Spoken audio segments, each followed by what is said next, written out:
सरकार ही लगातार दबाव बना हुआ है, तब जाके कहीं अब मतदाता सूची का प्रकाशन हुआ है। अब आरक्षण अभी तक हुआ नहीं है, और खासकर जो ग्रामीण क्षेत्रों में पिछड़े वर्ग को बहुत भारी नुकसान होगा। उसको पंचायती राज में बहुत कम सीटें मिलेंगी।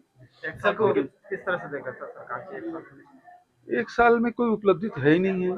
पहले हमारी सरकार के द्वारा जितनी योजनाएं थी, चाहे राजीव मितान क्लब हो, भूमि श्रमिक न्याय योजना हो, गौठान योजना हो, चाहे राजीव मितान क्लब हो, वो सबको बंद कर दिया गया।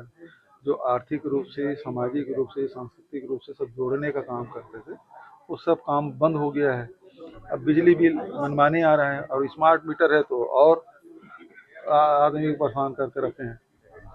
और उसके बाद अब देखें कि इसमें धान खरीदी कर रहे हैं, तो जितने भी कोदो, कुटकी, रागी या मक्का या सब्जी बाड़ी लगाते थे, उनको 10,000 रुपये कर देते थे, वो भी बंद कर दिया गया है।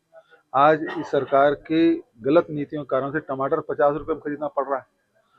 पिछले इन दिनों में 10 रुपये 20 रुपये मिल जाता था, अब 50 रुपये मिल रहा है। क्यों?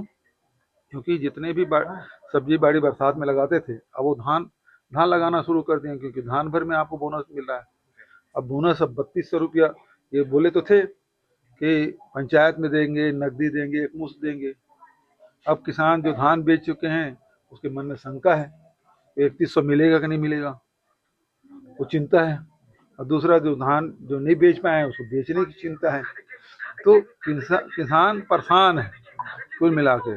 और दूसरी बात यह है कि एक महतारी वंदन योजना है, उसमें भी जो नई ब्याहता है, इस योजना लागू होने के बाद जिसकी शादी हुई जिस लड़की की, उसका नाम तो जुड़ा ही नहीं, एक भी नए जुड़े नहीं है, पोर्टल बंद है।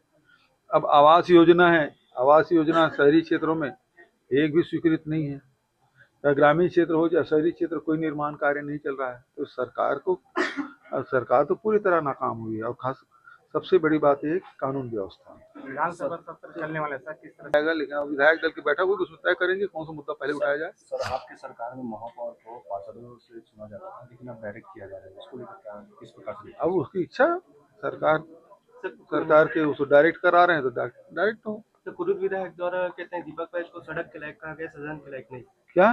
दीपक बैज जी को सड़क के लायक कहा गया, सदन के लायक नहीं। कौन? कुरुद विधायक अजय चंद्राकर।